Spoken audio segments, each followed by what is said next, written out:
Welcome to this exciting and informative webinar on the business of onion production. My name is Rollins, your host, and I am with Agribusiness Media. So this webinar is brought to you by Agribusiness Media in partnership with Seedco Vegetables and Polarchem. So onions are a staple in many homes and markets, and mastering their production can be a game changer for us farmers.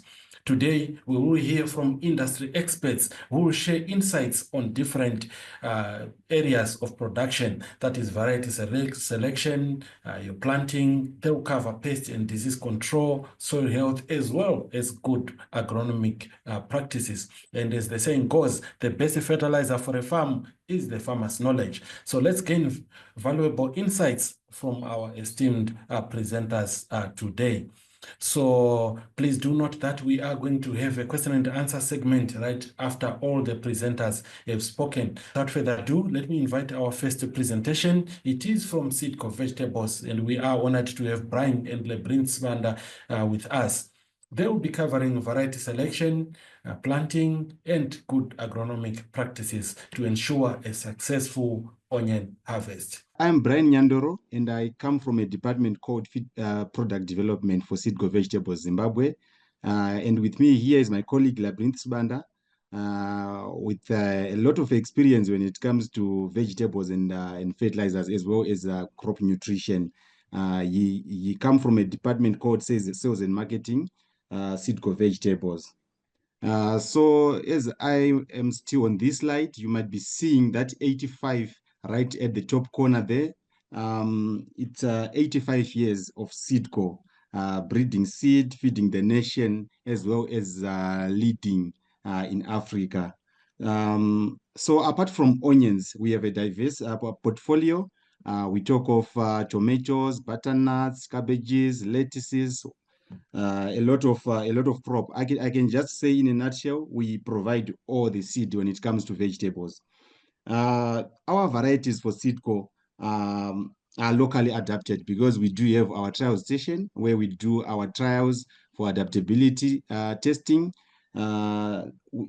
Still on that, we are going to have a field day around the 15th of May this year where we'll be exhibiting our genetics. So today I'm excited to be presenting about onions. This is my favorite crops when it comes to horticulture. It's my favorite crop because of a few reasons. It's one of the crops you can grow and try to keep for a certain period of time for prices to stabilize. Number two, it has got a high return per dollar invested. Number three, high value per square meter. There is a square meter principle I have came up with. I think you will see it in the later slides. It is also easy to grow. You find that these allium species are not very sensitive when it comes to diseases. It's also highly consumed, meaning that there is a market for your onions. We have our agronomist from Manicaland.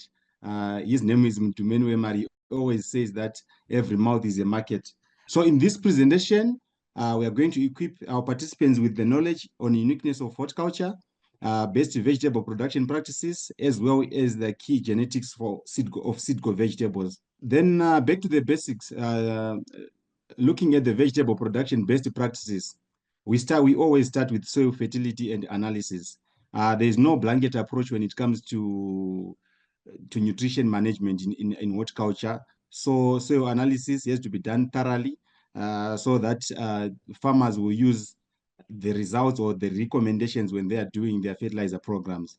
Good soil preparation, this actually paves way for good germination and good seedling takeoff.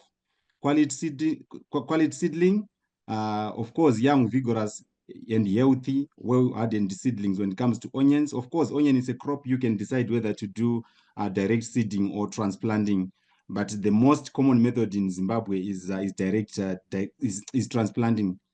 Then we always advocate for a healthy crop, adequate irrigation, as well as proper storage and post-harvest handling. Talking about onion, it comes from a genus which is consisted of more than 800 species in that family. So some are wild relatives, but both they are ornamental and edible. So the man in the picture is similar to the man who is talking behind this presentation. Moving on to onion segments, you see that we are in Southern Africa, and our latitudes, they lie in the range of 0 to 42. This limits us in terms of exploration of all onion segments. You find that the most common segments in Southern Africa are short day onions and intermediate day onions. What are they? So when you are talking about short day onions, these are onions which require about 10 to 12.5 hours of light per day. Then for intermediate day onions, they need about 12 to 14 hours of light per day. So these are the only segments we can explore for Southern Africa. The rest, if we are talking about the long day onions and the extra long day onions, these ones, they are not suitable for our production areas. So today I'm going to zero in on the short day and intermediate day onions. We do have varieties in each and every segment for these segments. Moving on to the attributes to consider when choosing an onion variety. So it's when you are selecting an onion variety, it's not like you are just going to buy bread from Pick and Pay. If you want to buy an onion, it comes to us as a problem where you come through and you give us your problem.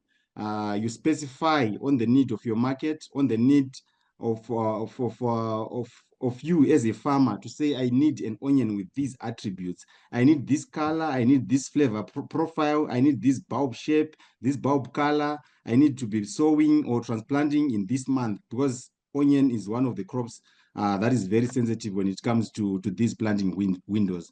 So I'll start with bulb color. You find that the most common ones are the yellow and red onions. These yellow onions in Zimbabwe, they are more commonly used for cooking due to their balanced flavor. And the red onions, they are often used in salads and garnishing due to their vibrant color and the mild flavor. They are known to have higher pungent levels. White onions, they do exist, but not on a higher magnitude in Southern Africa. Then we look at the flavor profile. They are sweet onions, and some they come with higher pungence, as I alluded to before. Then the growing season. I think I spoke about the short day, the long day, and the intermediate day varieties. Then we talk about the storability of that onions. So when you are doing onions, you find that you can decide whether to sell them as green or as dried onions. So for those farmers who prefer to do dried onions, we do offer a wide range of varieties. You see them in the slides to follow. They vary when it comes to their storage potentials. So some varieties they do store better than others. For example, yellow onions, they are known to have a good storage potential as compared to sweet onions because of the bricks levels they come with. Then the size and shape, the market is always sensitive. It's even sensitive when it comes to shape. We have seen in our market, the preferences are now skewed towards the round shape when it comes to onions, and the size, they need the medium size. Then the disease resistance, this one is important to farmers because it speaks volumes when it comes to the yields the farmer is going to get. So you find that certain varieties are bred for resistance to common onion diseases such as your down mildew, the white rot, the thrips, and other diseases. Then the most important one, yield. Whenever you're choosing an onion variety, you don't need to disregard this attribute when it comes to yield, because yield speaks to what you will be able to sell on the market, and it speaks to the dollar you are going to put in your pocket. So the potential yield per hectare, per acre, per square meter can influence the choice of a variety, especially for commercial growers. The days to maturity, they are also key. You find that if you want to go early into the market, you'd rather prefer an early maturing variety. And if you prefer to go later, you don't mind taking something that is late maturing, but coming with other attributes. Other attributes I have enlisted include your bolting tolerance. Bolting is just premature flowering. So what usually happens when your onion pre-flowers, you find that all the yield that has gone to the bulb will be transferred to that flower trying to produce seed, and this will leave a farmer with nothing to sell. Then tolerance to splitting. Splitting is also an attribute that that is at odds with the market requirements. Absence of double senders, internal appearance. This trait is much more on the red onions. The number of skins, they speak to your shelf life. Then the neck size and the foliage volume. All these attributes are important. Then moving on to F1s, you see on our labels, we usually put an F1 after the name of the variety, to say Chelsea F1, Dina F1, Ada F1. So F1 it just means first filial generation. It talks about a variety being a hybrid, not being an open pollinated variety. So these hybrids, they are high value vegetable seeds, and they combine the best traits of their parents. So when we are breeding a hybrid, we incorporate traits from different parents, the best traits, the traits of interest. To say you have parent A and parent B, then we take one trait from parent A and another trait from parent B. Let's say parent B is high yielding, parent A has got a better disease package. So we just combine those traits. So those varieties, they tend to come up with what we call heterosis or superior performance or hybrid vigor as compared to their parents.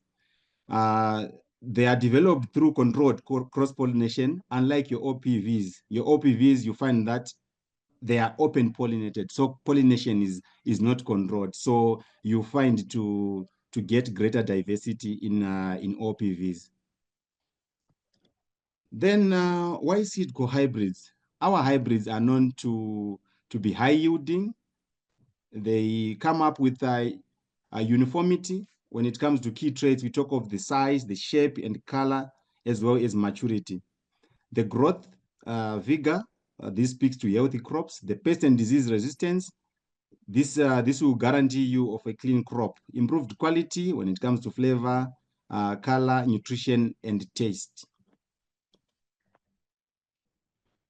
Our hybrids are also well adapted to our climate. As I alluded to before, that we have our trials where we do our trials or our evaluations. We also do this with farmers. If you are a farmer and you are interested to partner us on this journey of bringing genetics to the Zimbabwean community, I think you can just reach out to us to just say, guys, I'm interested in doing trials with you. We can give you free seed where you will be seeing the performance of our varieties in the pipeline. Our varieties also fit into production conditions, whether indoor. This speaks to species like your tomatoes and peppers. They are also suited for target markets. So when we are trying to bring a variety on board, we also work with the off-takers. We talk of the macaroneras, we talk of the pick and pays, the food lovers. So we try to provide them with symbols and get market insights from them. So it's a farmer to farm. It's a farmer to farmer model. Farmers, they do trials for us and we give them seed. Then moving on to the most important slide of today, where I will be talking about the varieties at Seedco. Last year, we were talking about, I think, 3 varieties in this segment, the short day segment. But today, we brought on board, I think, 3 more varieties on the yellow onion segment. This was due to the request from the market on the special attributes I'm going to talk about. So I'll start with a variety called Chelsea. So this variety is known to be early. In 85 to 90 days, you are there. You are already harvesting if you want to sell your onion as green. And when you talk about storage, it takes about 4 to 5 months. The shape is round and it's a yellow onion, a yellow but majority of people, they just see them as white, but these are yellow onions. This variety is known to be uniform. It produces excellent uniform bulbs with a thin neck, round, and it has got a high resistance levels when it comes to bolting, and it adapts well to cold conditions. So what actually causes bolting in most of the circumstances is a cold nap that happens in June or July. So this variety is proven to work in those extreme conditions, and it doesn't bolt during that period of the year. It also produces medium-sized bulbs that are predominantly single senders. Then moving on to dinner, dinner has been there for quite some time, and it has proven to offer an excellent disease package when you compare it to the rest of the material we have. So you find that farmers, they prefer to sow it in the early season, where you will be having rains, such as your February and your January, February, and your early March. But this variety is also a wide sowing window, and when it comes to maturity, it's medium early, it's uniform, and it comes with an excellent thin neck. The color is yellow, and the shape is round top, and it takes about 90 to 110 days when it comes to days to maturity. And the storage potential of this variety lies in the range of 4 to 6 months. Then moving on to another new kid on the block, the name is Soberana. I love this name. So this variety is the king of yields. It comes with what we call high bulbing power. Even if you have a tight spacing, this onion tends to bulb significantly. So it's early when it comes to days to maturity. It takes you 85 to 90. Highly uniform, thin necks, round, bolting tolerance, and it's a single centered onion, and it also comes with dense foliage. So for those farmers who might want to go for green onions, this is an onion of your choice, and it's an onion that is right in the sowing window. You can actually sow it in February. This is the peak performance period for this variety. Then moving on to Ada.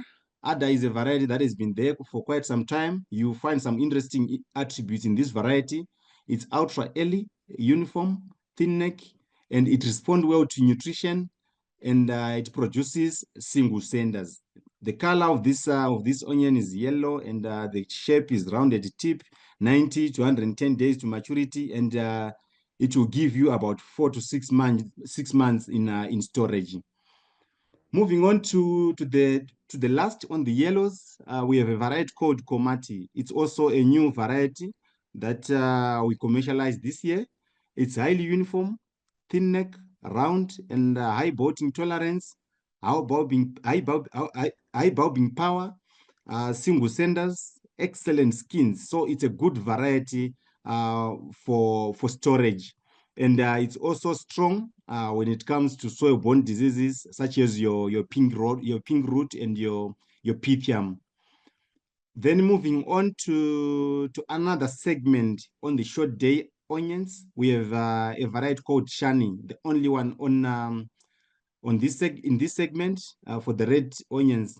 So it's a medium early, highly uniform, thin necks, excellent disease package, and it has got a wide sowing window. That's why we have just preferred to have this variety in this segment, because you can actually plant it from February right through the sowing window for short day onions.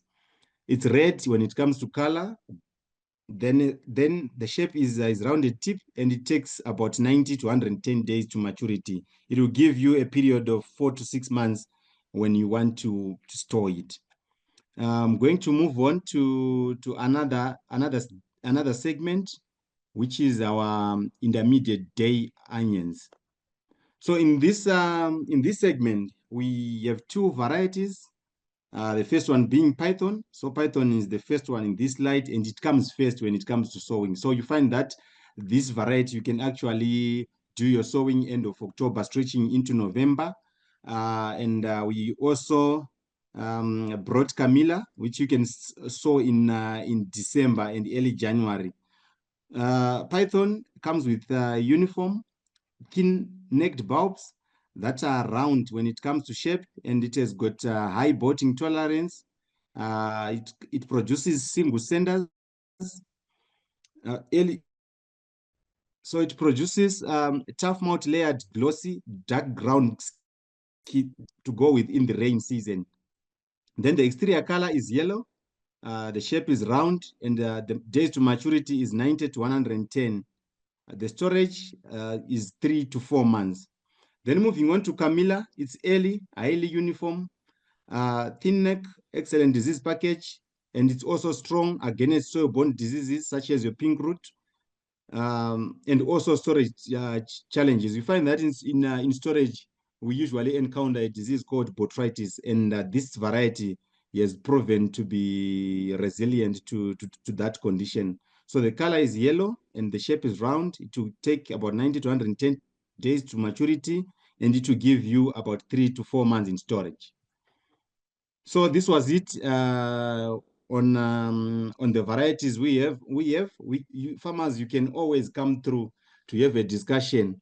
As I said, it's a problem when you want to select an onion variety to plant. So you really need to have a conversation with us before you purchase any material from us.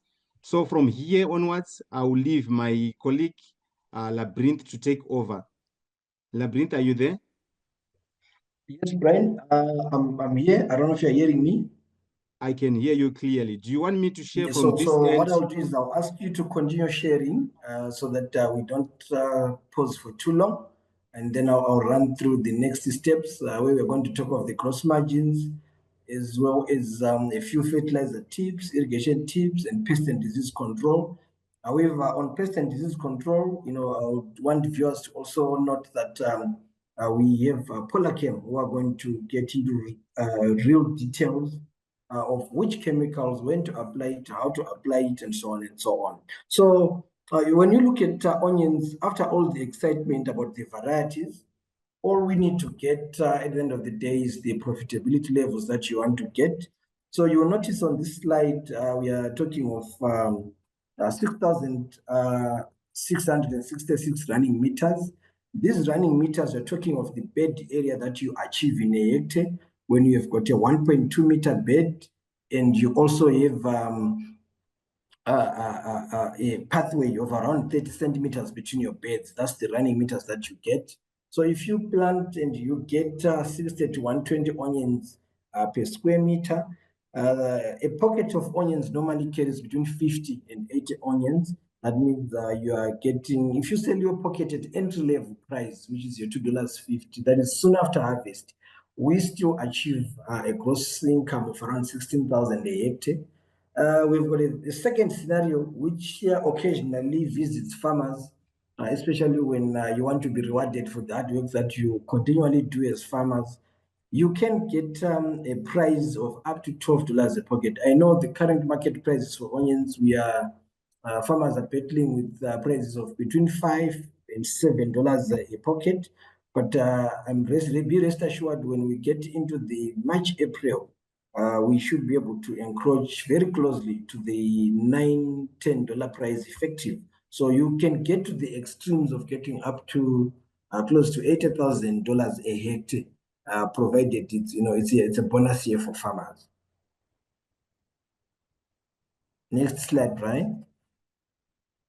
So generally, you will notice that on average, when we talk of our yields, the 90 tons per hectare is somebody who has got, because remember, per hectare, you will get between 580,000 onions to 680, depending whether you're using a 10 by 12 or you're using a 10 by 10 or you're using a 12 by 8. All these spacings, normally they come, like Brian indicated, any planting configuration that you do, you're trying to come up with a certain bulb size which answers to the demands of the market. So the 90 tons there, if you have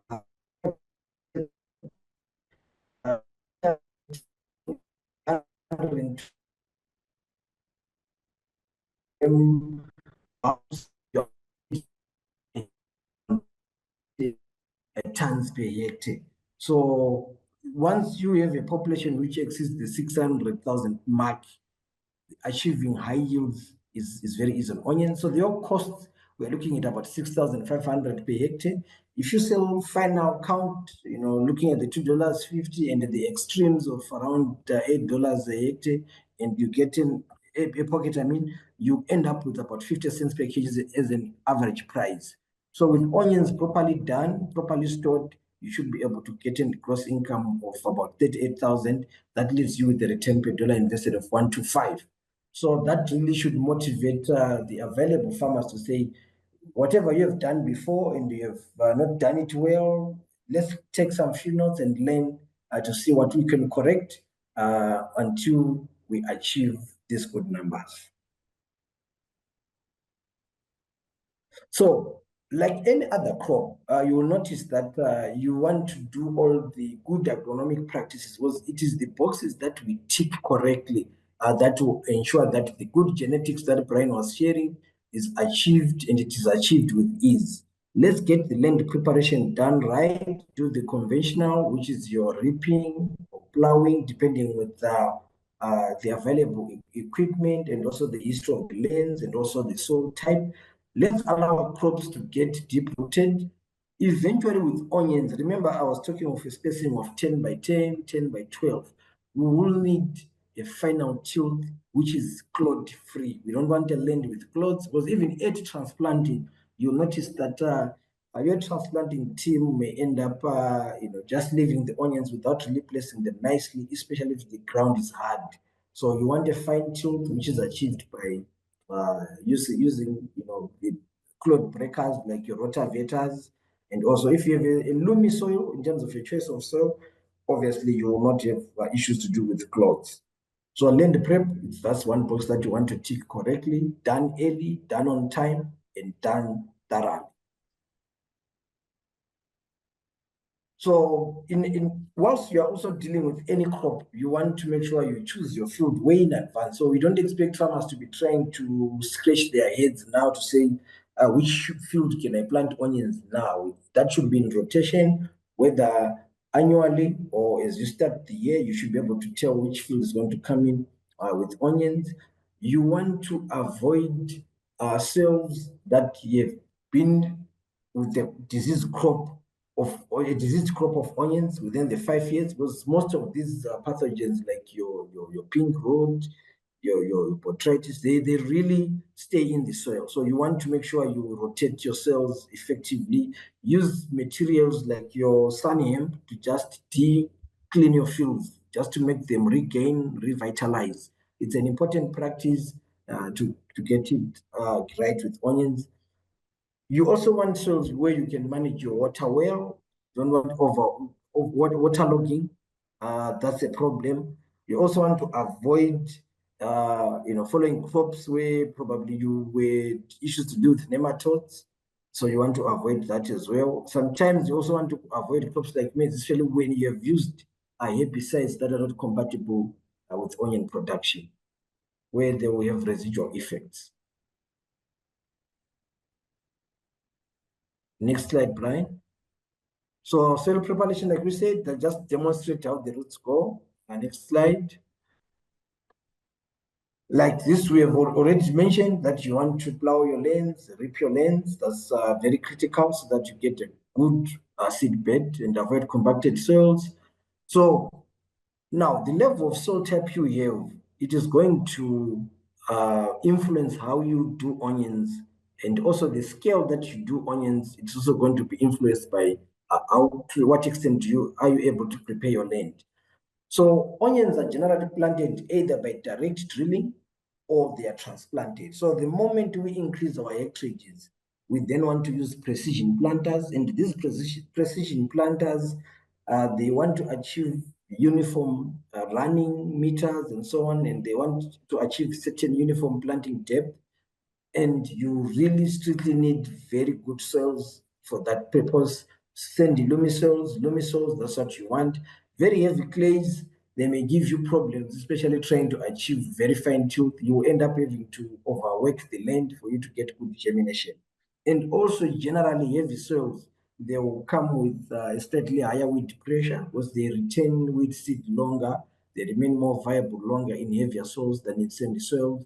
And also they thrive better during their growth. So the seed populations will vary, weed seed populations will depend on soil type again. So when you direct drill now, you will notice that you have limitations in terms of herbicides that you can use early at germination. So probably your option, if you've got heavy soils, is to do transplanting. Transplanting is very practical. It's a skill that when you master, you can increase it over your acreages over a period of time. I think up to 20 hectares of onions can be done through transplanting. Of course, you have to plant them in a staggered fashion, and also you want to analyze your labor requirements around the area, whether you're able to mobilize people who can plant that. But beyond probably the 15, 20 hectare mark, you then want to consider precision planters.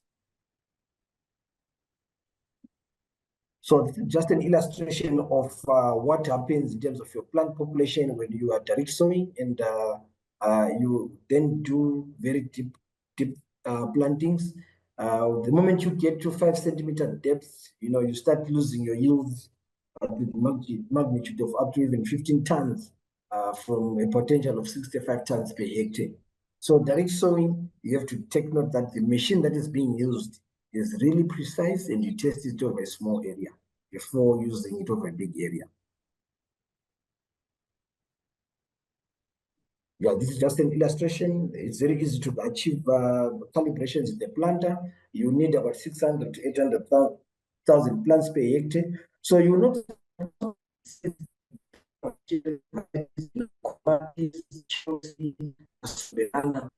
these seeds come pegged in seed counts. So you will notice that we now sell our pegs, say there's 125,000 seeds pegs or 250,000 seed pegs. So for a hectare, you can buy your million seeds or 1.250 million seeds in order to achieve a final plant count of about 600 to 800,000 plants a hectare.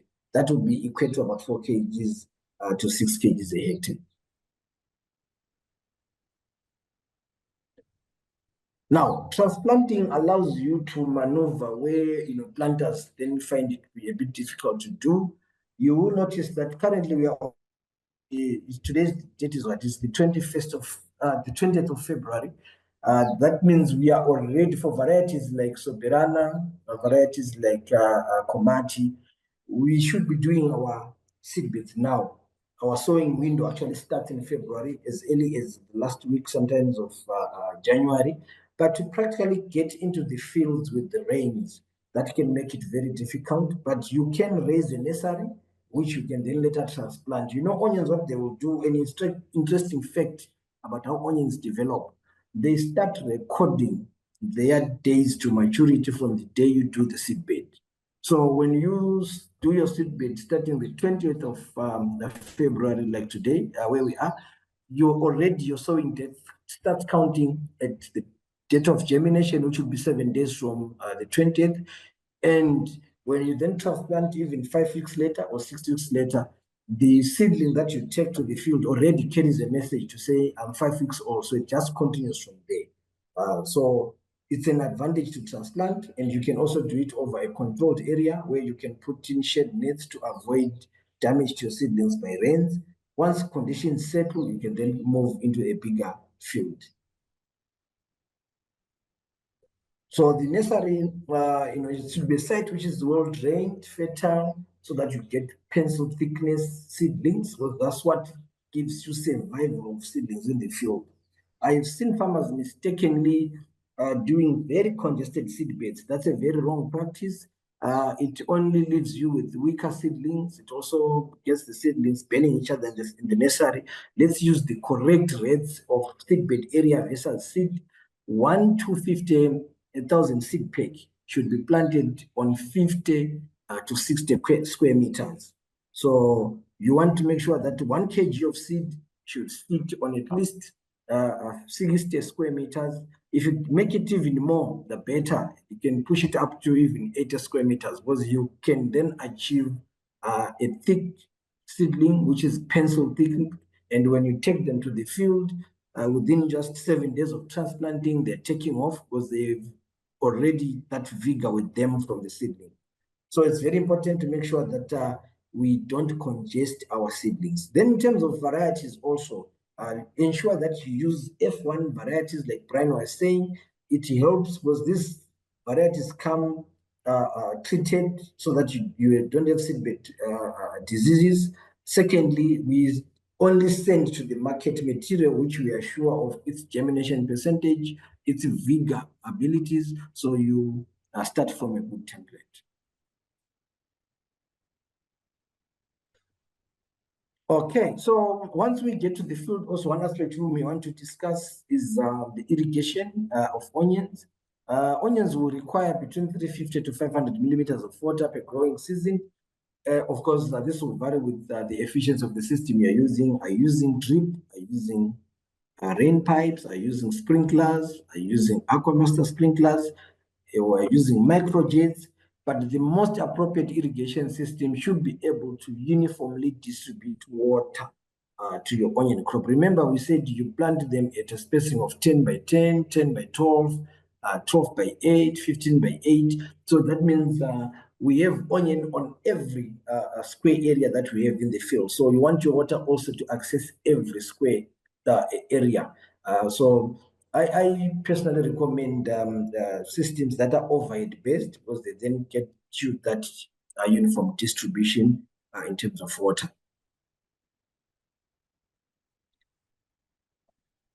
So this is just an illustration of how the root system will develop and how it relates to the land prep that you do. So you need to ensure that you don't limit your root development because remember, just after 60 days, that's when we get bulb initiation.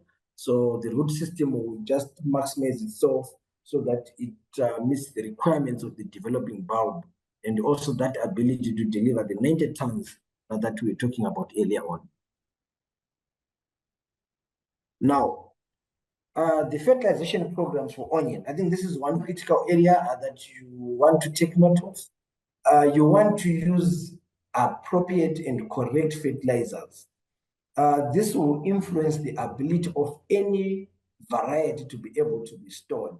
Any use of wrong fertilizers, whether by type, whether by rates, whether by timing, it will eventually catch up with the farmer in storage. So the first principle around fertilization programs is that you want to have a soil test done by a competent lab, and you also get the interpretations of what your soil looks like, and also the follow-up recommendations. They must come from a competent fertilizer company or an agronomist. So that's very critical. There is no one size fits all. However, in this talk, I'm just going to share the areas where you need to take note. So onions are very sensitive to excessive nitrogen use. So whatever fertilizer program that you design, it has to ensure that most of our fertilizers are really applied early during the time of growth, and they are applied in the right quantities and also from the right sources. Just as an example, you'll notice that you're able to use ammonium nitrate for your nitrogen, you're able to use urea, you're able to use sulfate of ammonia, you're able to use calcium nitrate. So whatever you are going to use, let it be guided by a comprehensive recommendation where one product is chosen on account of the other products that are going to follow. Because, for example, if we are going to spread out our nitrogen application throughout the growth cycle, that means you will notice that you may have nitrogen-based fertilizers appearing during the growth process of your onion crop. So it's very important that whatever program you're using, it is something that you are given as a complete program, not a partial program. I think Polak are going to share also the criticalness of even getting a spray program. Those are programs that you follow. You don't just then wake up and decide to say, no, I've just said that this fertilizer works in onions, I'm going to use it, or I bet this chemical works in onions, I'm going to use it. So let's get a comprehensive and complete fertilizer program. This is a law which we normally speak about in fertilizers. You know, it mentions that even if you're going to get 10 nutrients right, and one of the nutrients is done wrongly, your yield it will be determined the nutrient which you have done wrongly in your recommendation. So once the nutrients are quite plenty, like that illustration that you're seeing, the one that has got a weakness is the one that will then allow the yield to start diminishing, as you're seeing there, that the yield is diminishing out because there's an element or a nutrient which is not available. So it's important to respect fertilizer programs in their totality. I've spoken about nitrogen. So it's very important that our nitrogen should be applied early during crop growth, and we need to limit its quantity and track it as thoroughly as we can. Once you get your nitrogen wrong, you get disease development is going to be easy because diseases thrive on the levels of nitrates that you leave in the leaf. You also get thickness for some varieties. You end up getting splitting for some varieties. So that requires you to really pay a particular attention on nitrogen. And then the second element that you look at is your phosphorus. This one is important for balancing out your root development and also the energy requirements of your crop. So it will come obviously in different types and forms depending on the country. Some use monoammonium phosphate, some use diammonium phosphate, some use single superphosphate. But normally, in most countries, I know you start with a basal fertilizer or a base fertilizer, which will come at a certain ratio, depending with the company that you've purchased from. And then ultimately, you then add straight elements as top dressings. Then the one critical element also is your potassium. Now, your potassium will come in to ensure that your yield is really secured. So your onions are going to require a sufficient amount of potassium. However, you have to take note that when it comes to sources of potassium, we have got two sources. Some of them are chlorine-based, like your MOP, and then the other one is sulfate-based, which is your SOP. So you rather have bias towards the sulfate-based ones because onions really love sulfur. That's what causes that pungency where when you're working in an onion shed, you feel your eyes getting itchy. That's the pungency that you get. It also secures the shelf life. It allows that most of the nitrates be removed from the plant before the full bulbing, so that when you store your crop, it achieves the 3 to 4 months that Brian was making reference to. So even some weak varieties that struggle to get to 3 months, with a good fertilizer program, with the good potassium levels of application, you still get a good shelf life. Weed control, like we said, when you start from a clean seedbed through your land preparation, most of the recommendations that you get, which are chemical based, they work on that particular principle where you ensure that you have started from a clean seedbed and you're applying the herbicide at the correct time and also at the correct rate. So some of the herbicides that we can use in onions, which are very effective in essence, we have lufeniron, we have oxdiazone, and in some instances, next slide, Brian, I just want to make reference to the chemicals there. Yes, you have oxfluorphen, linuron, and oxdiazone. So it will depend with the registrations that you have in your country or you have from your particular distributor, but most of them, they are very effective. These are applied, most of them starting 2 weeks after transplanting, and they normally have a sequential increase in terms of their rate. Some of them you split apply, but when you've started from a clean seedbed, normally after 2 weeks from transplanting, you can come in with the herbicide easily. And you want to come in 2 weeks because that's the time when you've got your weeds at the correct size of being controlled by the herbicide. And then also a very important remark to take note of, you want to spray your herbicides when your onion has got developed waxy leaves, where they have like a poor color. So normally it's just before your top dressing where you come in with your weed control, so that your onions at that time, they are already starting to report that we now need nitrogen, but we don't have it. When you apply at that time, normally you get the best crop protection in terms of their response to the herbicide damage.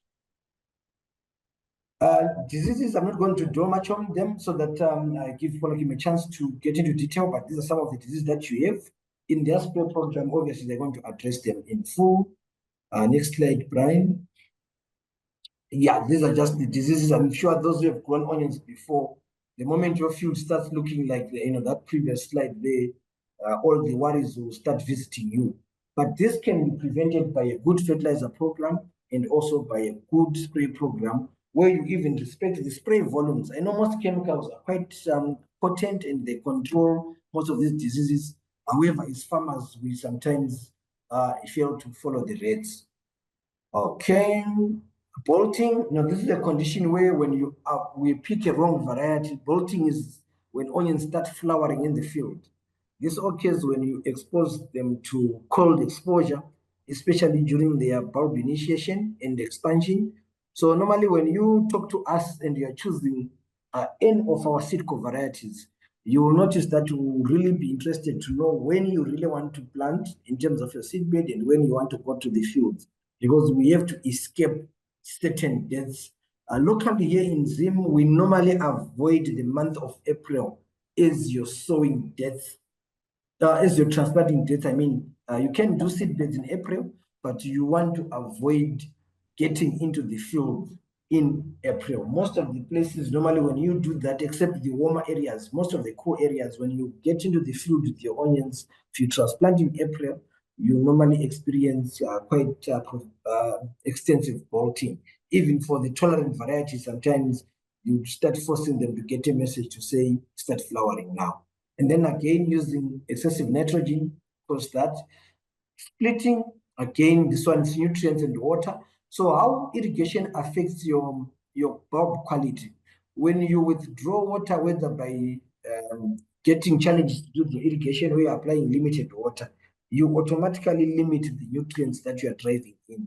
So the moment you restore your water supply, you may restore it at a time when the nutrients which are coming are already out of time in terms of when we require them.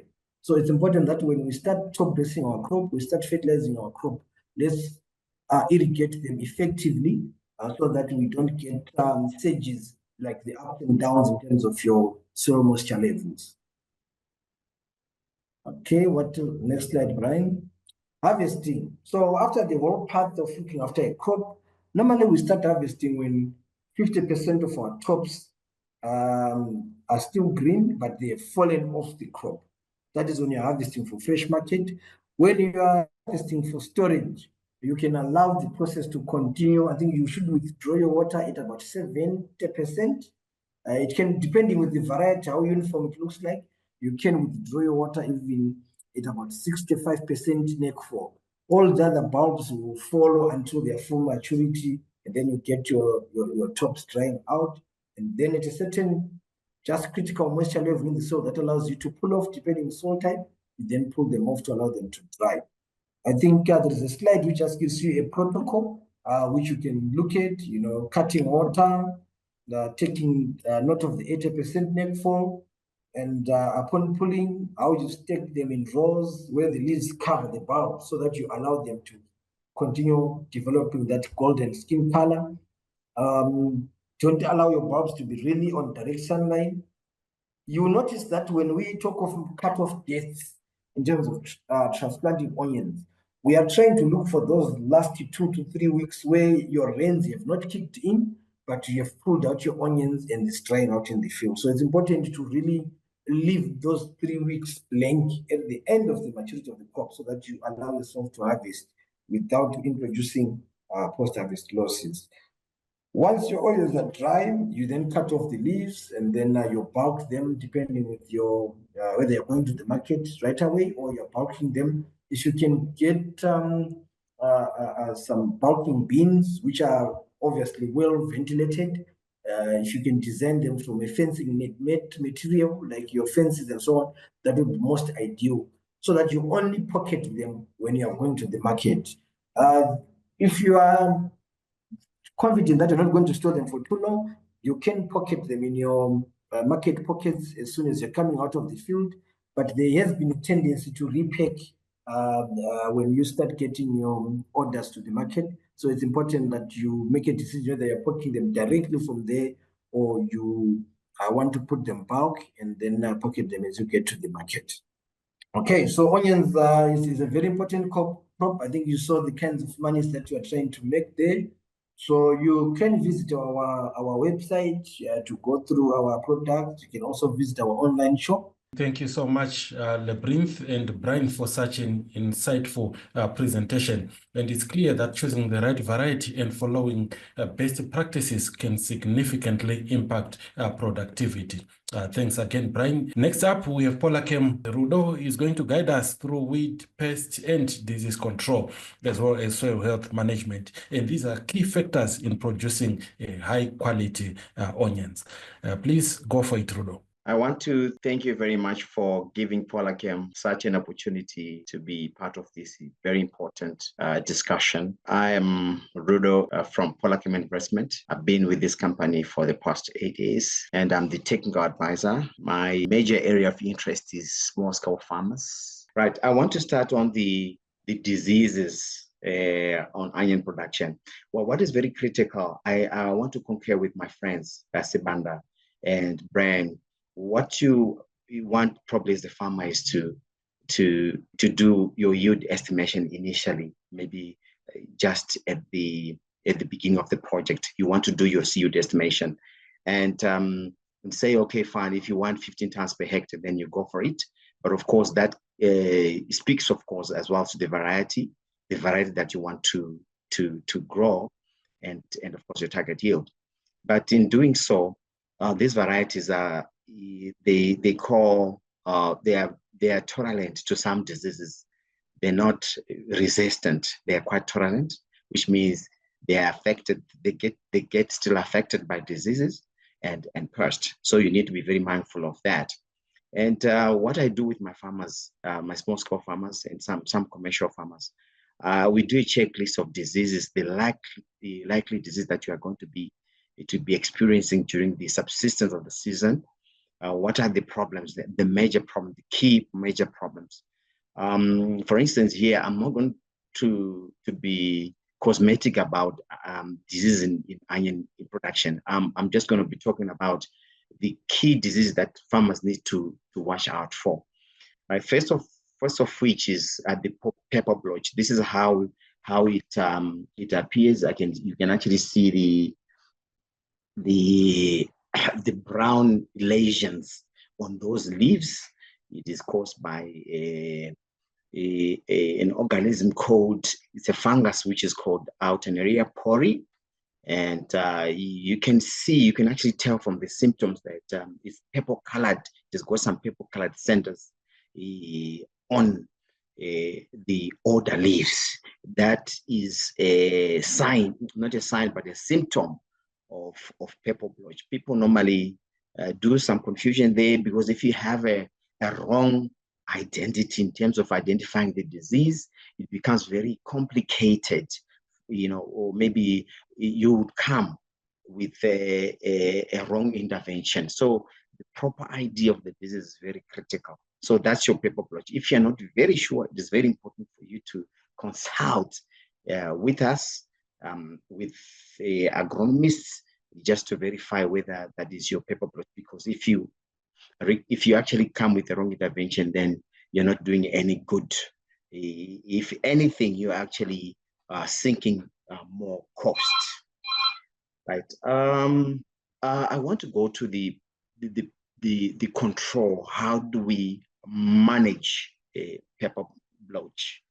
We have in our stock some preventative products. We actually call them the prophylactic, for want of a better term, products that we advise farmers to be using before the disease occurrence.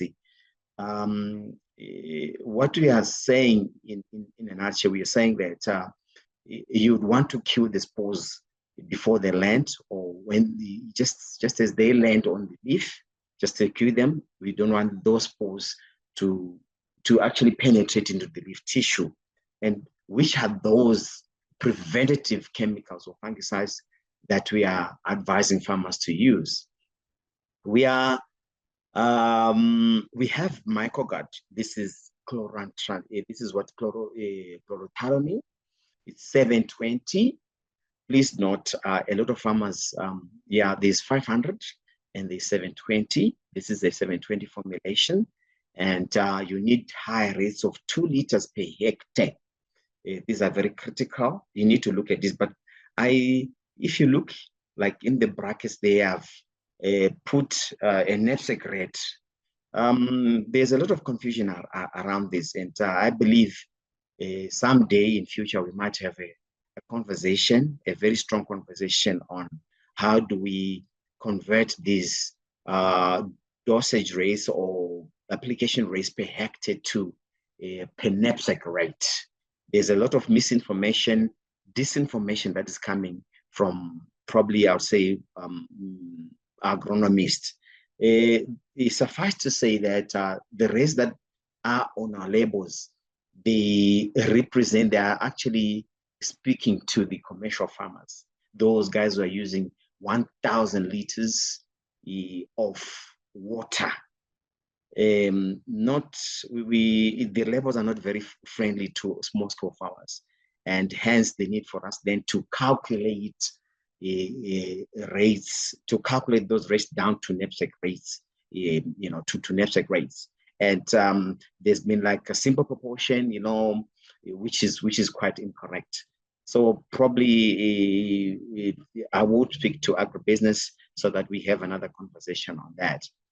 I would do another second product that you can use as a preventative against pepper blotch is Vaxiplant. Suffice to say that this is it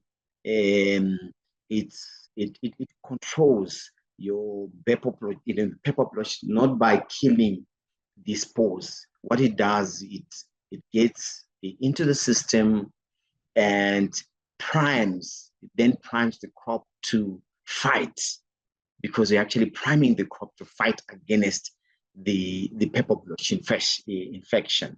So it actually primes the plant natural defense system. We have the photoalexins that are produced, because what then happens is when the Vaxiplant is sprayed onto the crop, the plant will then read to say, I'm attacked.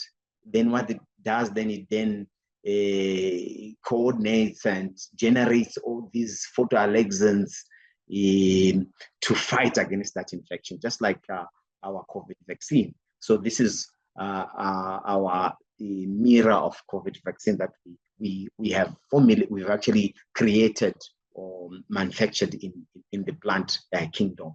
It's there's a lot of this product that a lot of Vaxiplant is being used in France.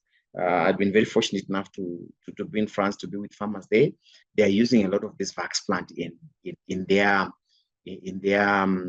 cropping programs. We talk about tomatoes, talk about potatoes. They're actually using it quite a lot.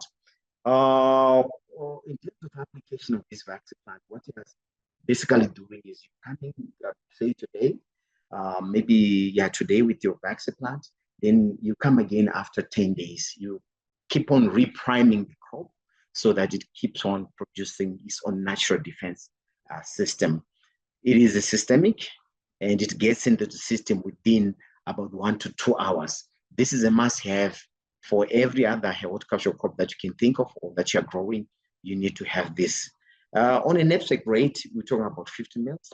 Then we also have curatives. We have a product which is called, a very super product, which is called Aroxy. We actually recommend farmers to use about 400 mils per hectare, which will calculate to about 20 mils per knapsack. This is a systemic. It also has some preventative and curative properties. It gets in the system and of course kills. You actually kill the pepper blotch spores. We also have Follicure. This is a Bayer product. Apparently, we are also distributors of Bayer. We also sell this product, and we're recommending farmers that when you discover that the pepper blotch is already set in your crop, I recommend you to come with your Fungicure in order for you to cure the disease. Curing, it means you're actually flushing out the disease from the system. So your microgut there will not be of any use if the disease is already set in. You need curatives. That's what we need. I would, maybe at this point, I want to advise farmers to say, I've got a very big program that I've said that I've actually done, which I'm willing to share with many farmers, as many as many as one. You come, please, as many as you can come and take that template. I've got it from planting to harvesting, which talks about crop protection. We move on. Yeah, the next disease which is a problem is called downy mildew. This is how it appears. I want to emphasize again to say, please, you need to correctly identify the disease so that we can give you a correct intervention to stop the disease. This is your downy mildew, and that's how it appears on. Normally, when you have wet conditions, yeah, you're going to be having a downy mildew in your field. Next slide. I want to move on to how do you control your downy mildew? We have a product in our midst, which is called Copper Soap. We use it 5 liters per hectare. It's a new product which we have developed in 2024. It's a unique. It's called Copper Octanate. It's the good thing about this product is that it's liquid. You don't have to put a wetter into this copper because there's already a wetter, an inbuilt wetter in there. So that's how good and how super this product is. It's also a preventative. We also have Cupidem, the only product that is available in the world with copper, which is systemic. It's complexed with an acid which is called heptagluconic acid. And that's one that necessitates or actually helps the copper to move into the plant system. This is a big seller in our potatoes, a big seller in our tomatoes as well. It's systemic. Once you spray it onto the crop, it gets into the system straight away. It's about 6% copper, but complex with heptagluconic acid. We need about 3 liters, and in a knapsack, it's about 140 mils per knapsack. We also have microgut coming in there, but I want you to take notice of the rates of microgut. There's 2.3 liters per hectare. You need to up your quantities because that's how it is, and that's what the research is saying, that you need to up your dosage quantities there. And your knapsack rate there is about 110 mils per 100 liters of water. Vaxplant is coming in there probably as a defense stimulator. You also need Vaxplant in your integrated system. I also want to maybe further touch on the microgut. There is a contact insecticide or contact fungicide, sorry, which means that you need to also put a wetter in there so that it be able to stick on the leaves. Curative, we only have one curative around it, Polachem, which is real trichoderma. It's a new product to us, unique indeed. It's Trichoderma aspergillum. You need about 200 mils per hectare, which you calculate to about 10 mils per knapsack. This is, you can actually use it, you can spray it upon finding that your field has been hit. You can actually come with the real trichoderma to clap the downy mildew. Next slide. Right, like I said in my previous slide to say, look, I want to be talking about the key issues, the issues at stake as far as tomato onion production is concerned. There we have nitrogen deficiency, one of the common problems that we are finding, and people then, there's a lot of misinformation around nitrogen deficiency. This is how it appears, nitrogen deficiency. You know, the occurrence, it normally occurs on older leaves. You know, older leaves, they die back from the tip. But that dieback or necrosis is preceded by yellowing. If you see that yellowing that yellowing, then you actually can tell and see and pick that that's nitrogen deficiency. Normally, this phenomena is common. What is it?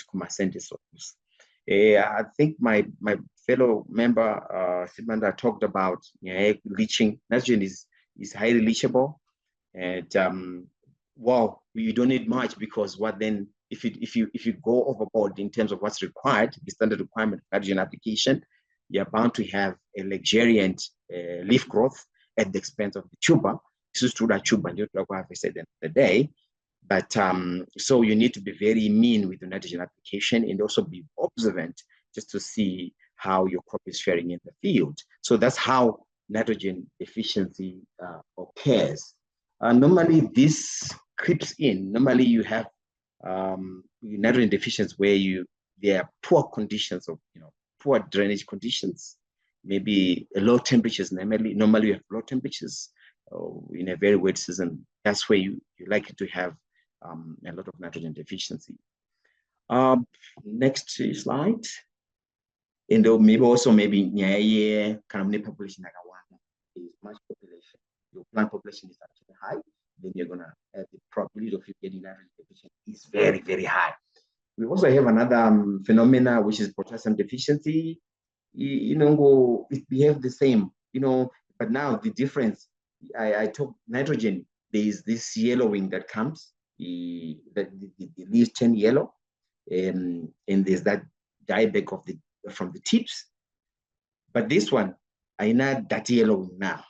It's just, it's a dieback just from the tips. That's your potassium deficiency. Normally,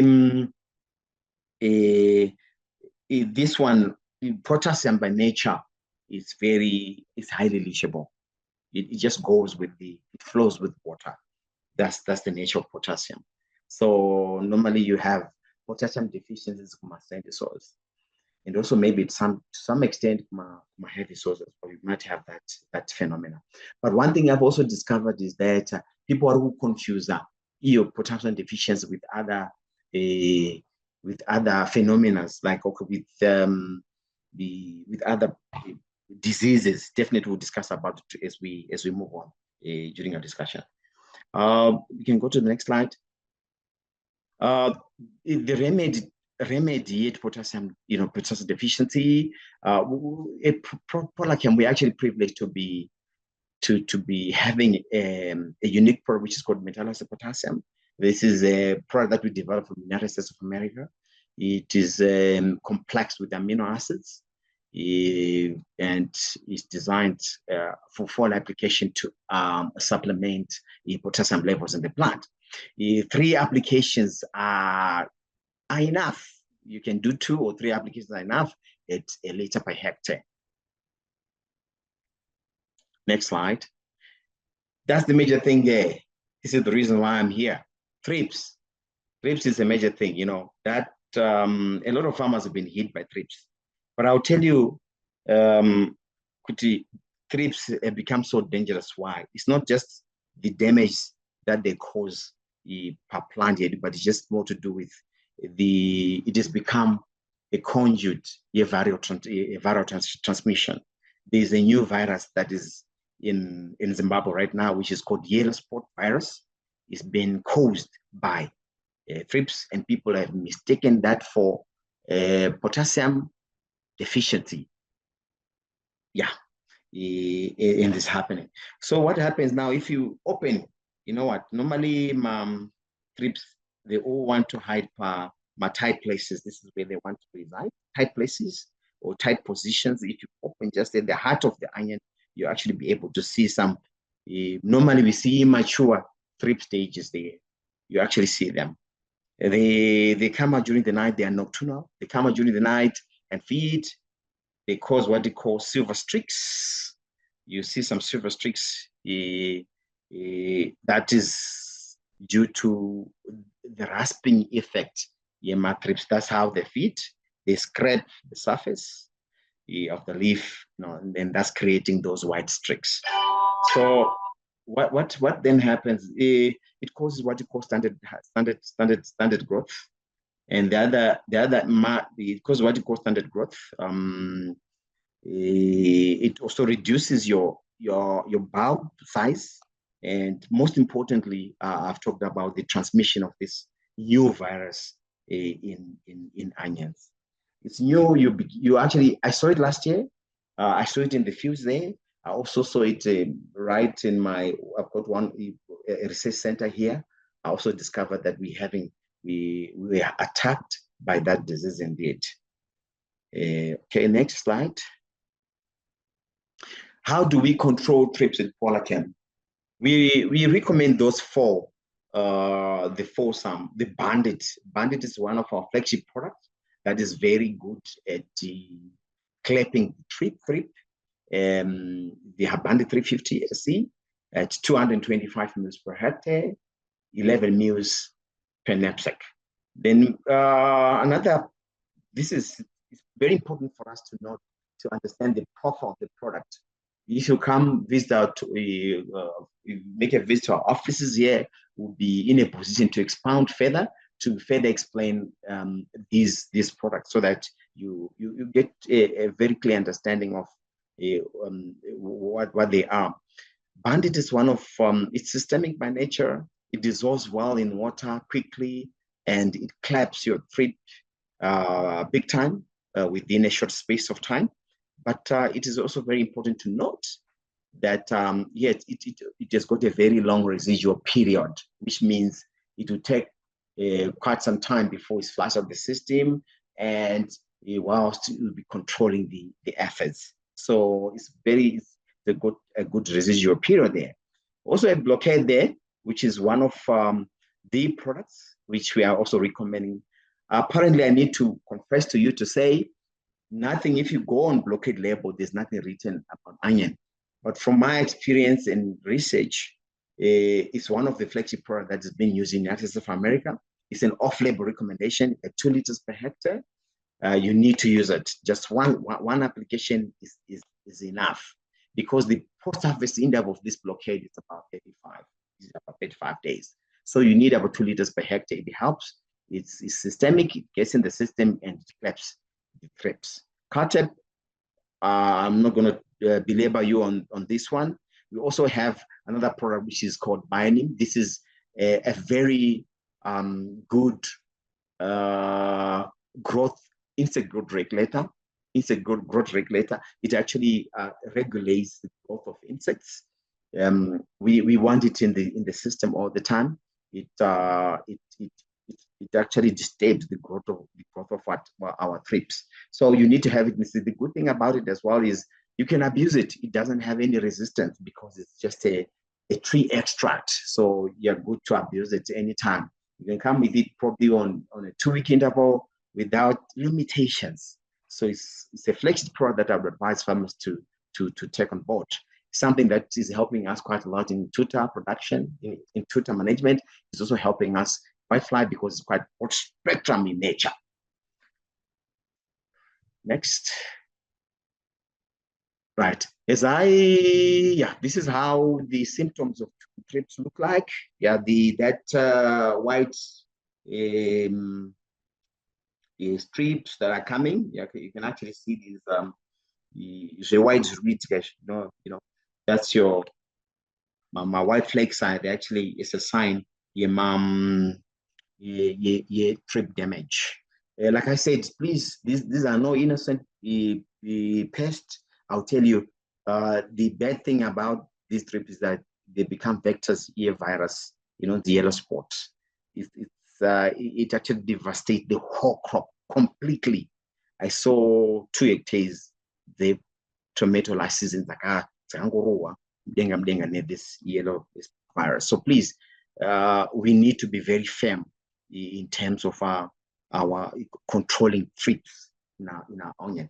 Like I said, you're free to come anytime to get more information on how we can control our thrips.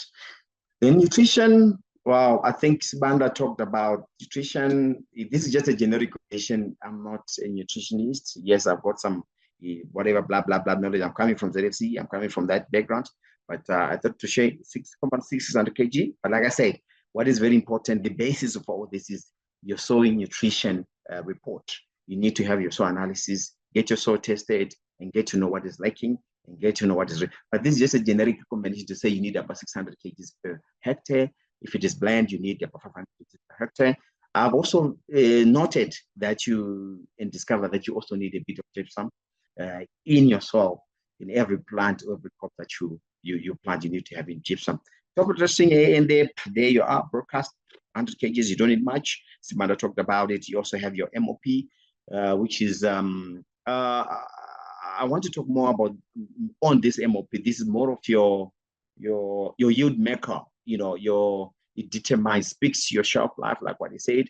But I'll tell you the reason why we chose. I'm actually advising farmers to use MOP instead of SOP. SOP is a bit expensive. MOP cheaper, I'll tell you.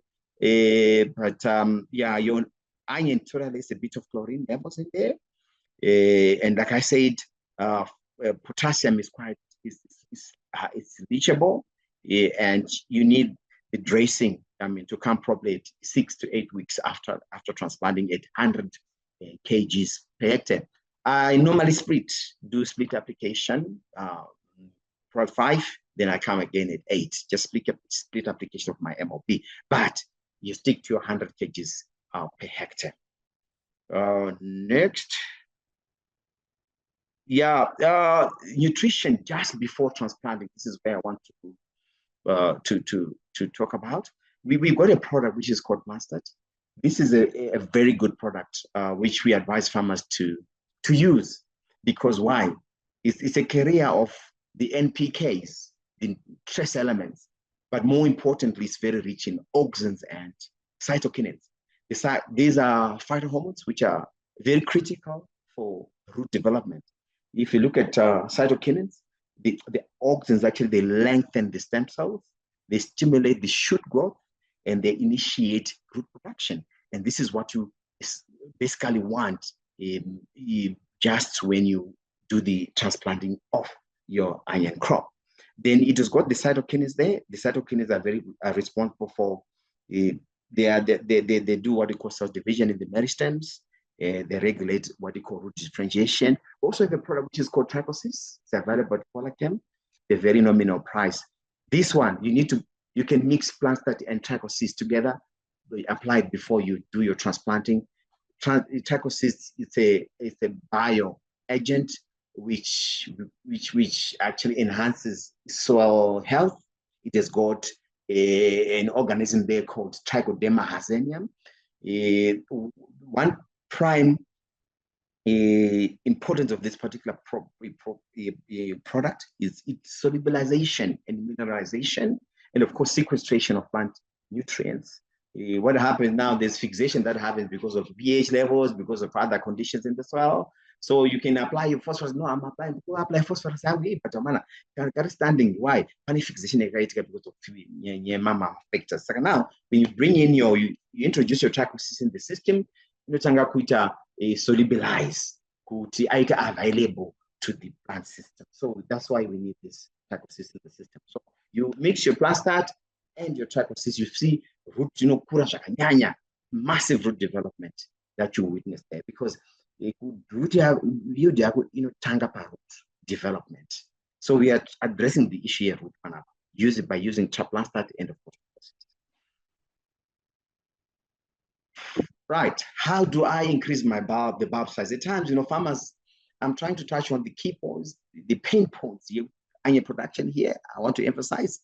Farmers are complaining. They are closely complaining about the size of the tuber. The bulb is small. One in a space. If you have a small space, maybe 5 centimeters in row, then you're likely to have small tubers.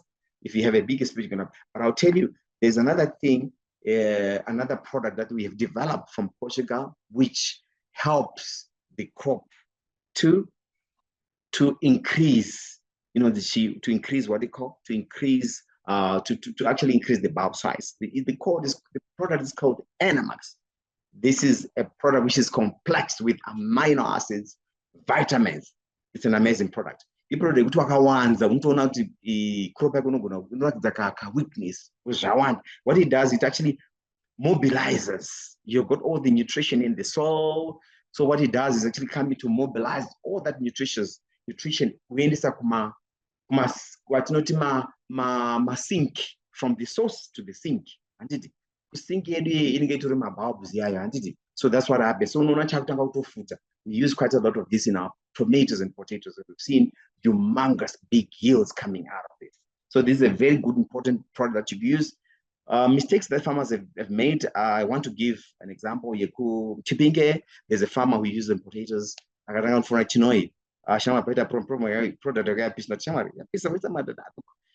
that's about 2 kgs.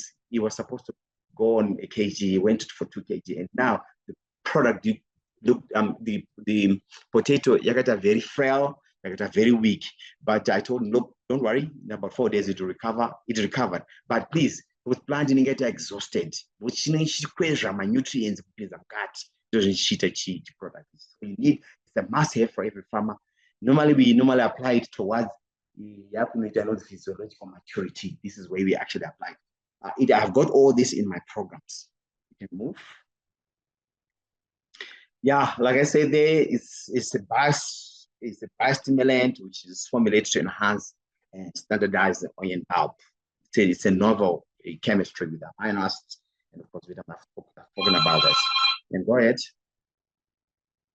Yeah, I also want to bring attention to issue calcium. You need calcium, definitely.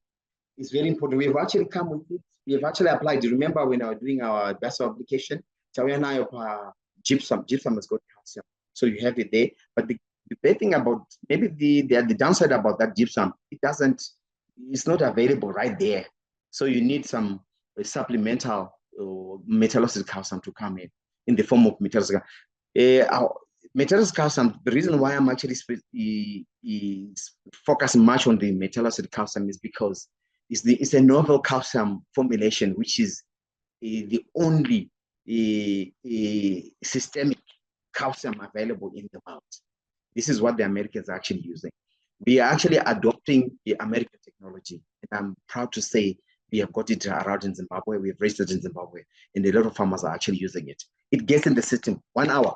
The Epinum system, calcium Epinum system is very slow. It's very stubborn. It doesn't move. It can only move by what you call mass flow. When there is a transpiration, that's how it moves. But now this one is coming in straight away. You pin that, we also have Fortron. Yeah, this is an NPK. My friend Sibanda talked about lies back law, the law of the minimum. That is very critical, guys. Law of the minimum is critical. So this is coming into address that issue, providing other trace elements. NPK, we have it, your nitrogen, phosphorus, but we also have the trace elements, the boron, the magnesium, the nickel. Those are very critical, though they are required in very minute quantities. I want to give an example. Boron is required maybe at 2 parts per million. But now if you look at it now, 2 parts per million is so nominal. But if you don't have that, 2 parts per million, then I'll tell you, it's a gateway to your yield loss. I think my friend has already, he actually demonstrated it very conspicuously there. I think we can go to another slide.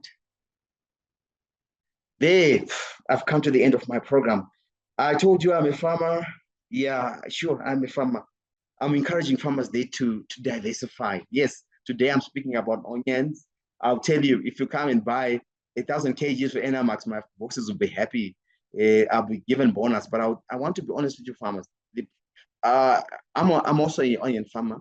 I also want you to diversify as much as possible. I've diversified. I'm now into avocado production. I'm very much willing to share what I'm doing with anyone.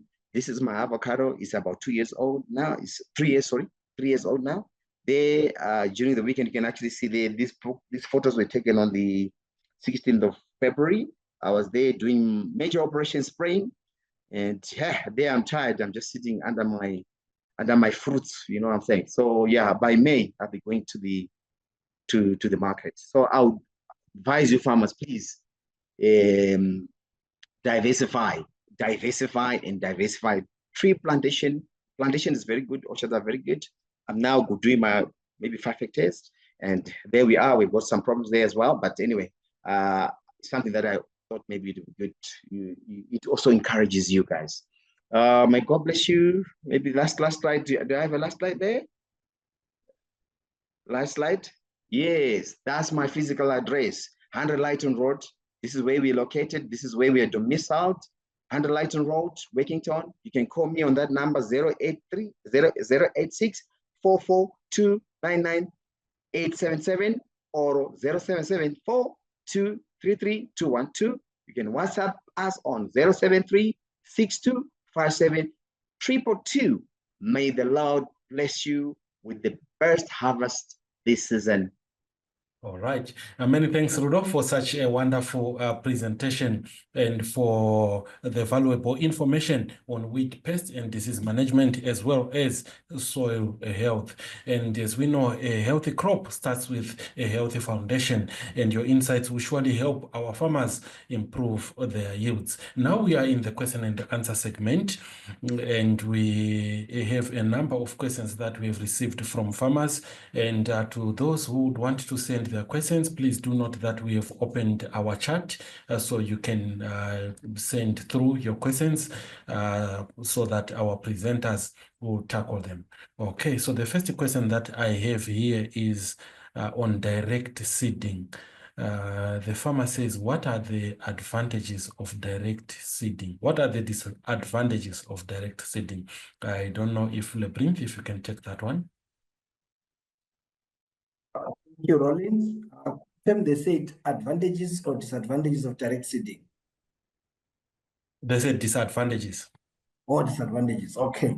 So one of the major disadvantages of direct sowing is that you're going to require quite a precise machine. And the one that I've seen in the market currently does not come cheap. It comes quite pricey. So that automatically means you have to be operating at a certain scale of operation for you to be able to direct seed. That's number one. Then number two, when you direct seed, depending with the history of the lands in terms of your weed pressure, the very same day that your onion seedlings are germinating from the field seedbed after direct sowing is also the very same day you get your weeds germinating. So the level of weed control that is required, it then disqualifies certain fields to be qualified for direct sowing. For example, like I earlier indicated, I said heavier soils are likely to have a higher weed pressure as compared to loamy and sandy soil. So when we are direct sowing, we actually eliminate certain fields outrightly. They don't really help the situation when they're trying to germinate direct sow.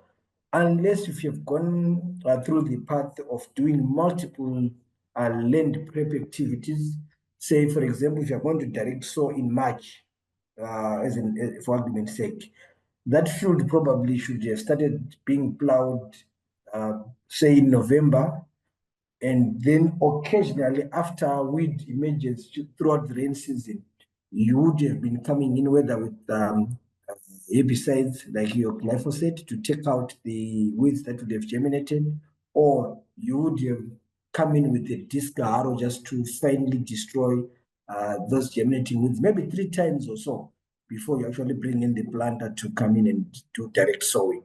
So that by the time you put in your direct sowed onion crop, you'd have exhausted at least the active weeds that are germinating during that particular onion season. But the weed pressure is the second biggest problem that you have to deal with when you direct sow. Thanks for taking that one. We really appreciate. Then this is an interesting one. It says, I planted onions, then come 4 months later, there was not even a bulb. What could have been the cause? Sibanda, if you can take that one.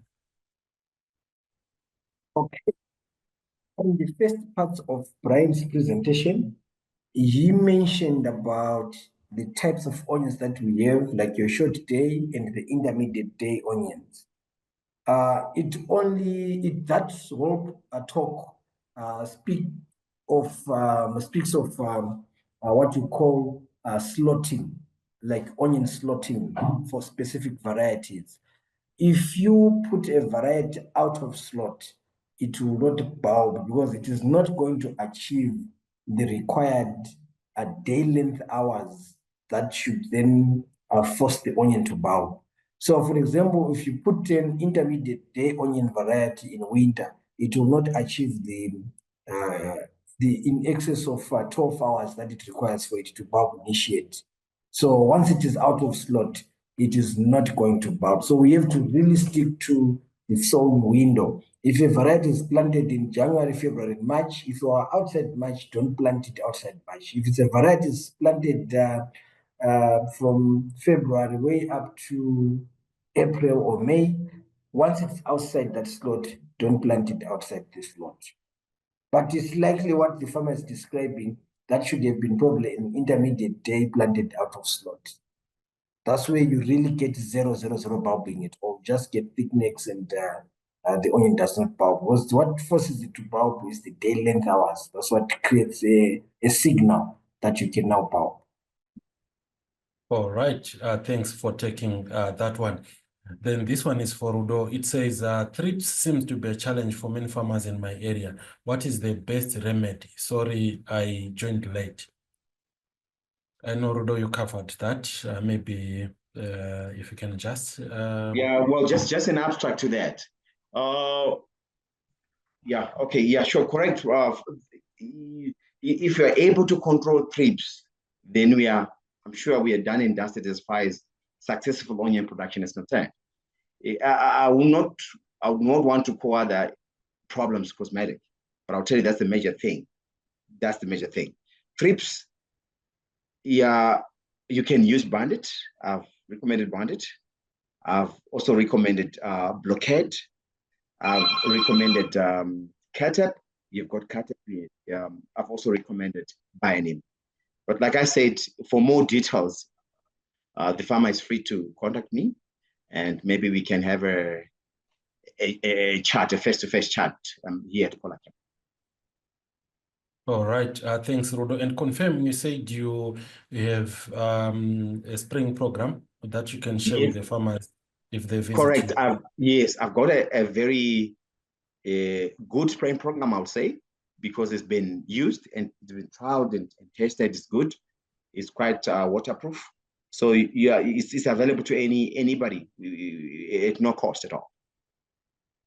All right. Thank you. Then this one is for Seedco. I think, Brian, if you can take that one. It says, do you have a variety that can be direct seeded? The cost of seedlings are way too high and they seem to be prohibitive for us.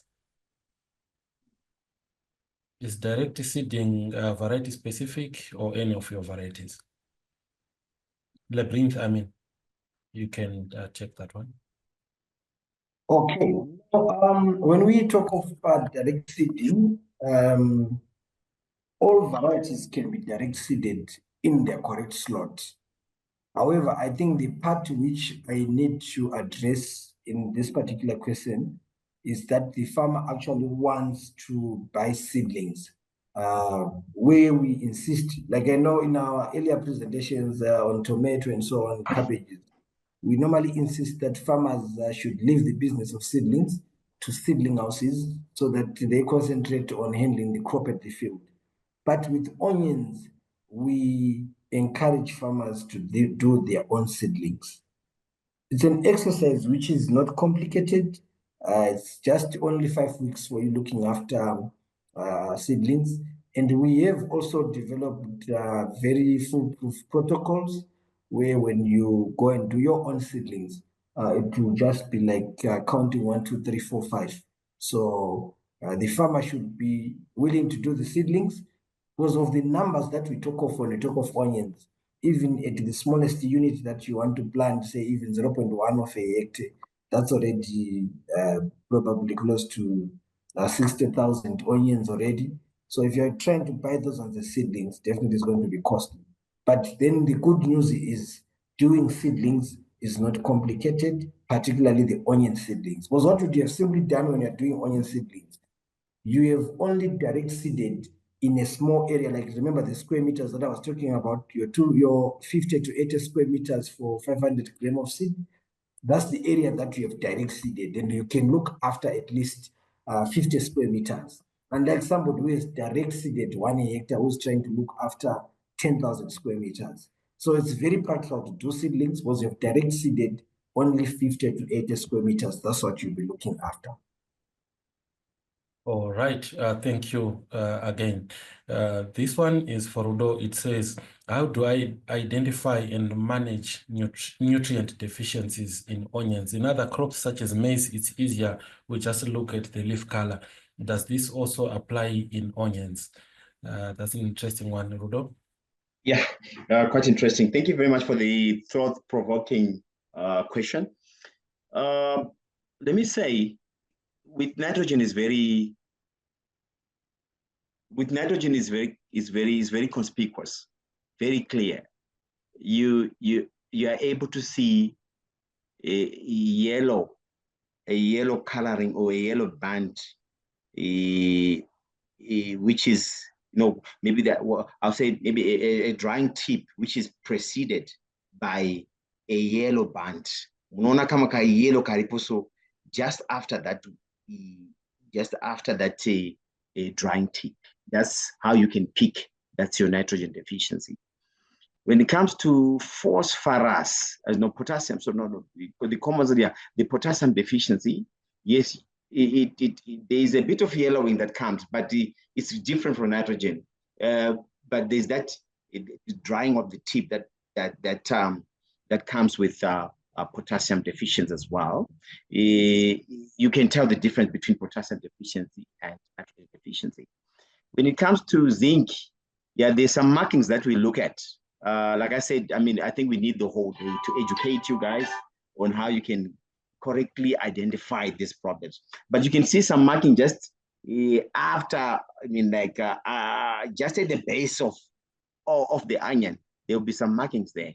And that would really show that's a zinc deficient. But suffice to say, you obviously it's given that you're bound to have some nutritional deficiency. So it's always important for you to preempt, to do what you call a pre-strike, a preemptive strike by putting into your spring program foliar fertilizers, just to make sure that you don't fall in, you don't get some deficiencies coming in at the end of the day. Because what then happens is once the deficiencies show themselves up, the damage would already been done. Are you getting my point? The damage is already been done, so there's no reverse to that. So don't allow those nutritional deficiencies to show themselves up. All right, thanks, Rudo. Whilst you are still there, there's a question here saying on preventative measures, at what point or stage of plant growth do we spray the preventative chemicals you mentioned in your presentation? Okay, thank you very much for that. Right, I would say you start just after, maybe just after 2 weeks after transplanting. That's where you start your prevention. And I must emphasize to say, please, farmers, abuse these preventative fungicides, especially your Vaxiplant. It's a multi-site fungicide. There is no resistance reported as yet. All right. Thank you. Then this one is for Lebrinth. It says, I would like a repeat or more elaboration on the aspect of sowing in the month of April. I would like to be more clear. Does it relate to sowing nursery or transplanting? I think you were clear on this one. Maybe just a retake. Okay, thank you on that. So The month of April normally makes most varieties go through the coldest months of the year, of our winter period, and that automatically leaves them with the chance of bolting. It increases the chance of bolting, if I put it that way. So in order to minimize the chances of bolting, what we then do is we avoid transplanting in April. Sorry, we avoid, avoid transplanting in April, but we can still do seedbeds in April. So it's what we avoid doing is actually transplanting. If you are going to transplant, you try and work with the terminal ends of April, like the last week of April, but not deep April. If you start at the beginning of April up to the third week, you want to avoid that window, because I think most of the areas which experience cooler temperatures, the growth pattern of the crop almost finds it landing into a period where bolting is not going to be inevitable. So we avoid transplanting in the month of April.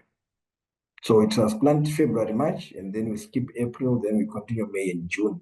Beyond mid-June again, we become skeptic unless if you're dealing with a very early variety, because again, you start getting into the rains where you fail to then dry your onions properly. Because as long as you plant in May and June, it's very hard for you to sell your product as green onion. That automatically makes you somebody who is supposed to dry that particular variety. So you want to be guided that you have to have a cutoff in terms of also how we stretch our temperature, our planting dates are beyond the June 20 thereabout.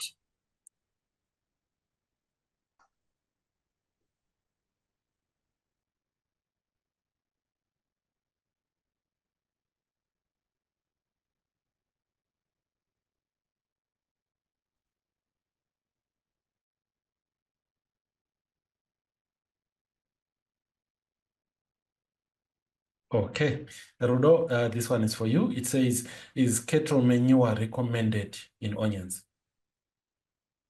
Right. Let me use my residual fertilizer knowledge and nutrition knowledge. I don't, to be honest with you, don't recommend cattle manure in onion. For one reason, is the slow release nature of the manure complex.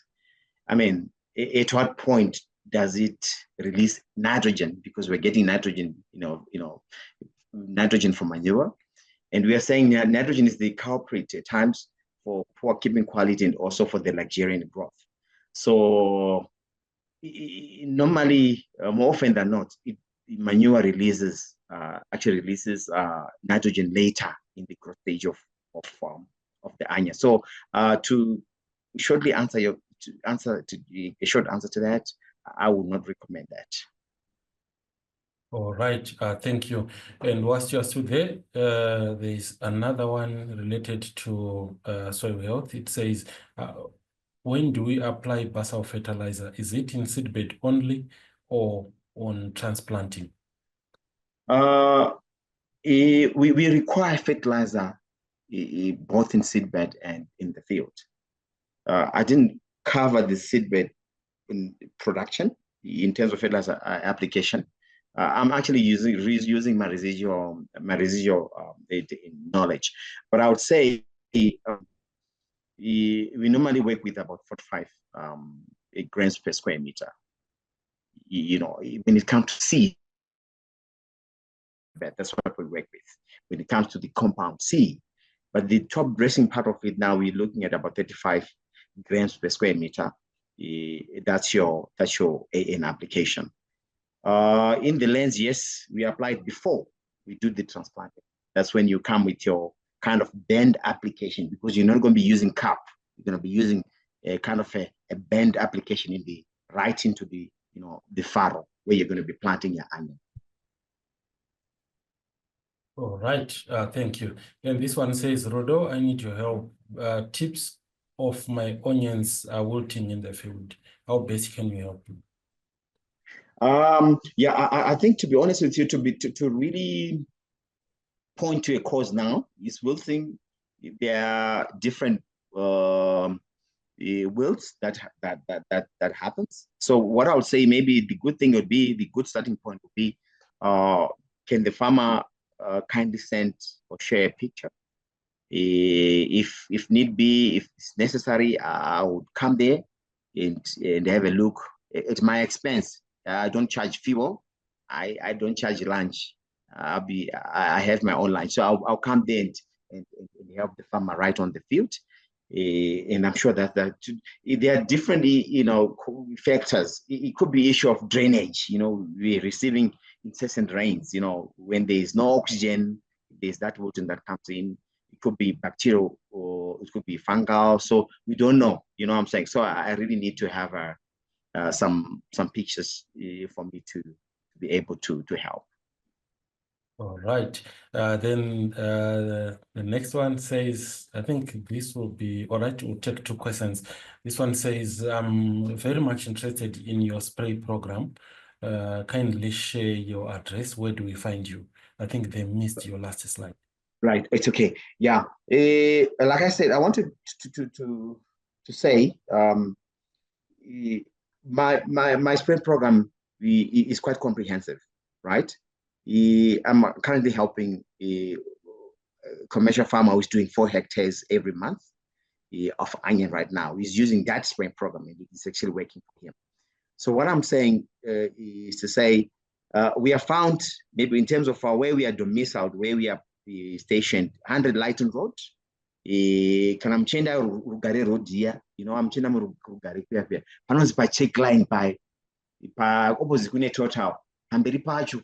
Ndipo tiri pane ma-containers. Munoona ma-containers akapendwa ne-yellow, macho ne-blue. Akatonzi Polachem, munotoona tiri ipapo zvakare.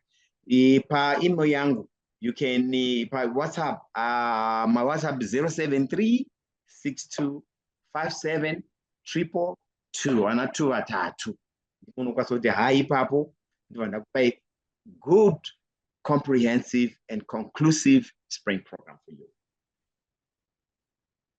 All right. We have also just shared Polachem's contacts on the screen. Then the last question here is, okay, it says, hi Seedco, many thanks for the wonderful presentation. Can we have the contact for your agronomist in Beatrice?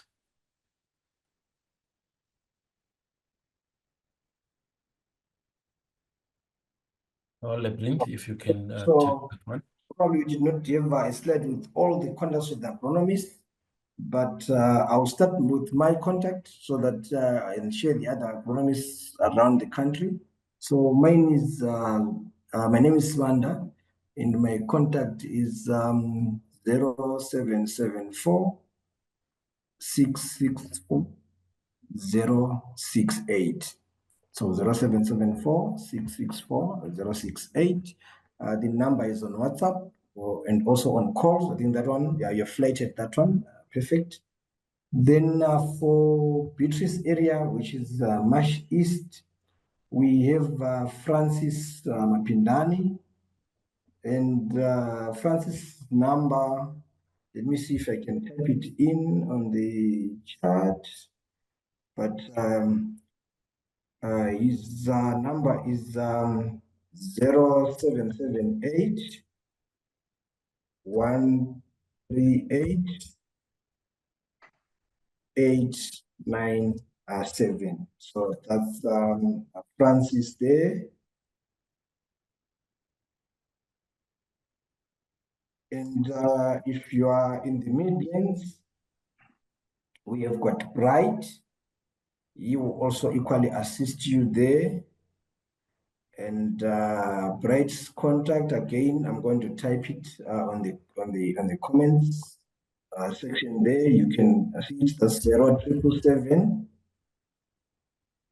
306 020. So that's Bright for you. And then you are in Manicaland. We have Clements. And Clements, his contacts is 0773 525 355. So that's Clemens. That's if you are in Manicaland. And then lastly, if you are in Blawayo, we have Tony Moyo in Blawayo, who is reachable on 776 601 392. That's me in Blawayo. And then if you want to visit our step shop, which is also a very convenient place for farmers.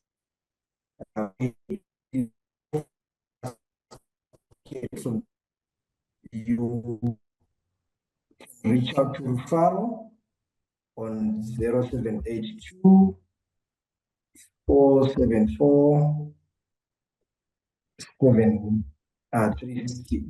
So that's Rufaro shop.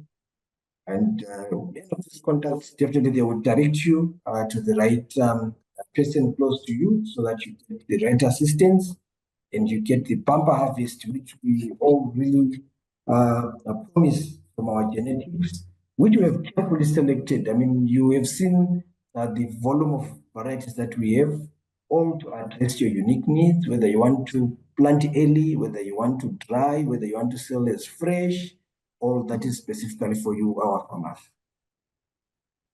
All right, thanks there, Brinth. And I see a lot of questions that are coming in, and unfortunately, because of our time, we may have to ask farmers to directly engage the presenters.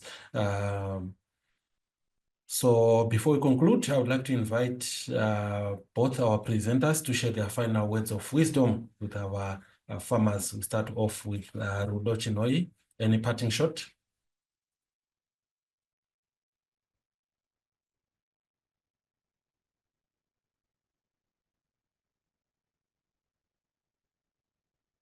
All right. Seems we have lost Rudo there. Lebrinth, any parting shot? Yes, we want to say to our farmers, we want to thank them for continuing to support Seedco and its products. As like Brian said, you know, as you get to 85 years, it is the support that we have been receiving from farmers. And we also want to believe that the farmers are benefiting from using our varieties. We are continuing to introduce new varieties. This is specifically to answer farmer needs, market needs, and also, you know, changes that you are seeing around in terms of even our climate and weather. So we are saying we are just like on the onset of the onion season. You may not have been as ready to plant onions this year, but you still have got a chance way up to, you know, mid-June thereabout. So it's a chance for you to start with any farming venture or enterprise. It's more to do with the lessons that you learn as a farmer, the boxes that you tick correctly. So start from somewhere. Start with even one packet of 100,000 seeds. Start with a backyard. Start somewhere. You have to start somewhere with onions. We only do onions in winter predominantly and a little bit of summer. So take advantage of this winter and do a small place for yourself, whether for learning. Who knows? Maybe next you want to become the biggest onion grower we have in Zimbabwe. So continue to support our products, and we are also available to support you achieve your farming goals. All right, thank you. And farmers, please do note that we have shared a link to one of our WhatsApp, one of the many WhatsApp groups that we have. There you can also join farmers who are also doing onions.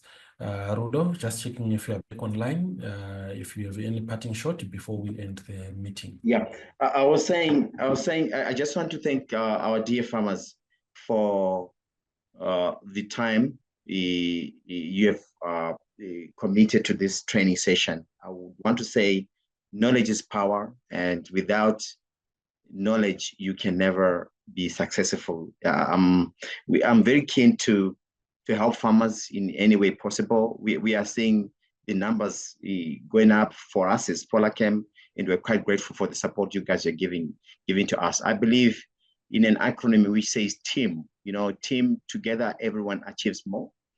And I prophesy, I'm not a prophet, but I prophesy you guys are going to be millionaires in future with farming. That's the easy way to become a millionaire. Thank you very much. May God bless you. Many thanks, Rudo. So what an insightful session. A huge thank you to Seedco Vegetables and Polachem for making this event a success and for sharing their expertise. And many thanks to all our participants, farmers, for your time and engagement. And remember, a good farmer is nothing more nor less than a handman with a sense of humor. Keep learning, keep growing, and let's make onion farming a profitable venture. We look forward to seeing you at the future training sessions. Have a great day. Happy farming. From Agribusiness Media, I'm Rawlings.